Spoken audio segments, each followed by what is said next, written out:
Welcome to the Jill on Money Show. It's Sunday, December 8th, and we are here answering financial questions. But only if you're the kind of person who's been listening to us for all these days, months, years, and you now know that you should be going to JillOnMoney.com and clicking the Contact Us button and writing into us and telling us what's going on. Those are the folks who get their questions answered. Don't be shy. You can change your name. We'll protect you. We promise. Today, we are going to talk to David, who's on the line from Northern California. Hi, David. How are you? Hi, Jill. Great. Thanks so much for having me on. Of course. What can I do for you? What can Mark and I do for you? Because he'll be listening in. He might pop in every now and again. Primarily have a question about the best way to plan for retirement. I'm self-employed. Do you want me to kind of give you the rundown? Give me the rundown and like how old you are and your family, etc. I'm 41. Wife is 42. I'm self-employed as a landscape architect and contractor. My wife's a physician. We have two kids, ages 8 and 11. We are in a pretty expensive place. So our house is worth about 1.8 and we owe about 900 on it. No other debt. My business income has recently jumped to about 300 and my wife's salary is about 210 and she has the benefits through her work. Assets are, I have a Roth from kind of earlier, about 160. My wife has a Roth about 80.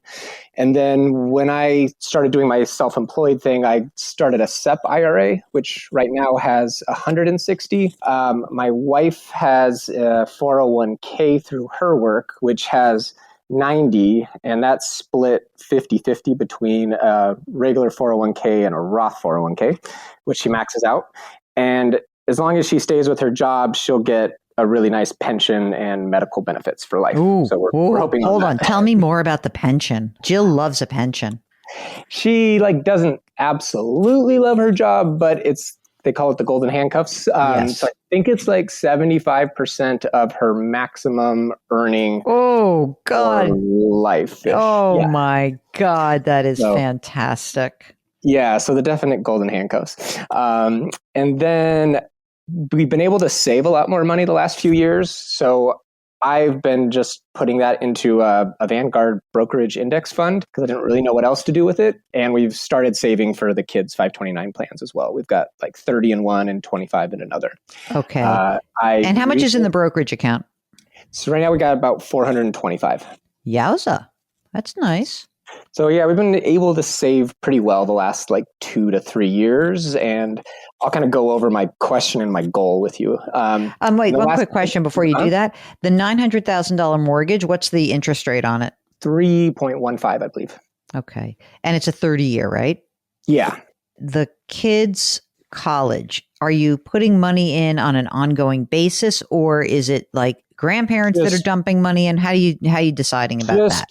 Chunks right now when because my income just fluctuates. When I finish a big job, I get paid a big amount. So then I just put in 5 here, 10 there, whatever. And my goal is to probably have about 100 for each kid. Hoping for state school. Listen, you're in the California system. My God, that would be so good. Do you guys have in addition to the brokerage, do you also have an emergency reserve fund?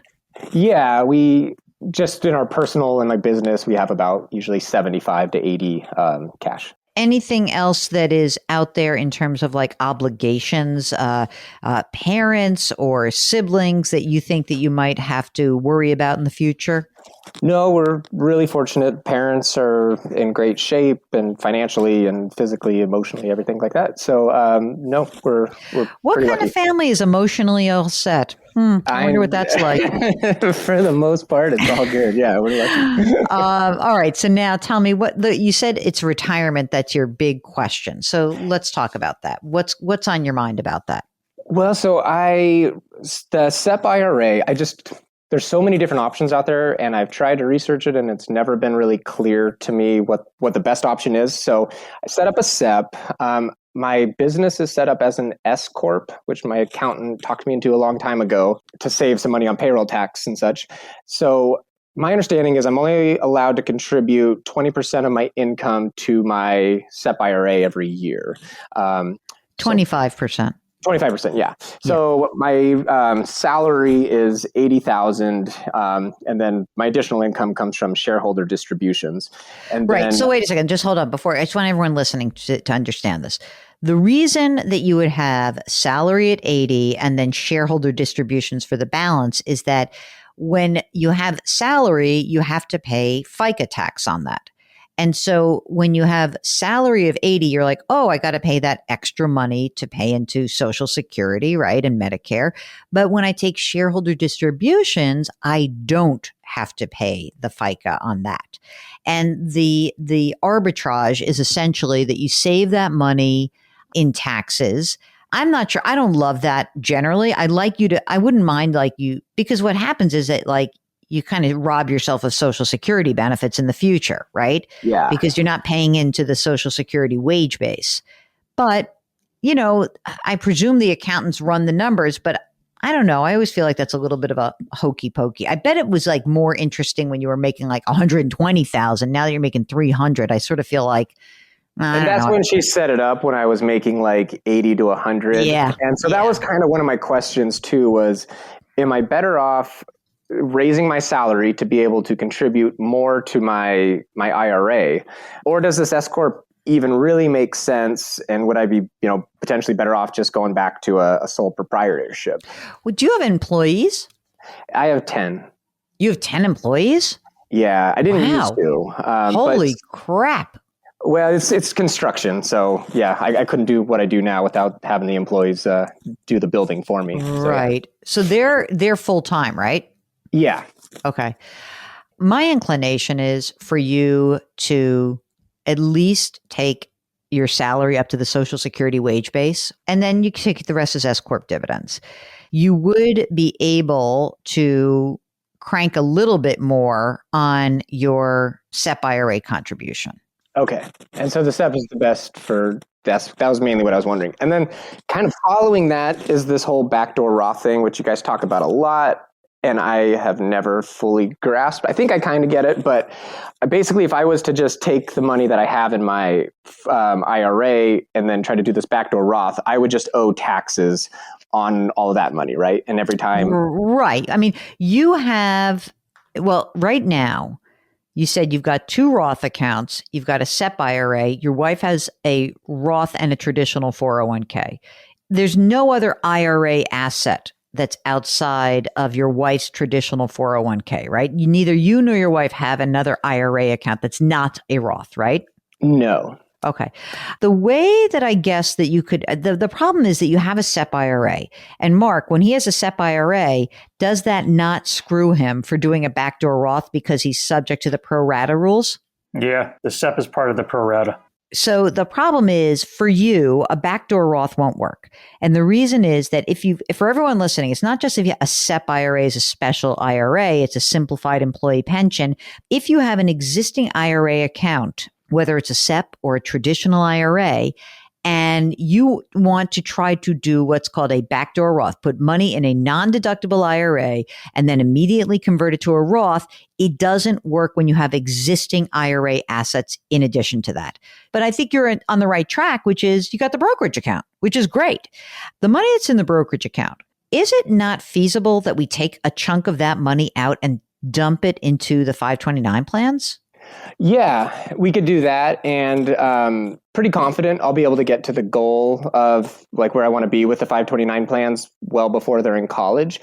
My final question for you has to do with the brokerage account. So I'm working my butt off, trying to make this money, but it kind of takes a toll and I don't really want to work this hard forever. So I kind of set myself a goal of if I could reach $1 million in the brokerage account and then cut back on work and go back to where I was before having all these employees and all the stress, I think I could be there maybe in 3 to 4 years.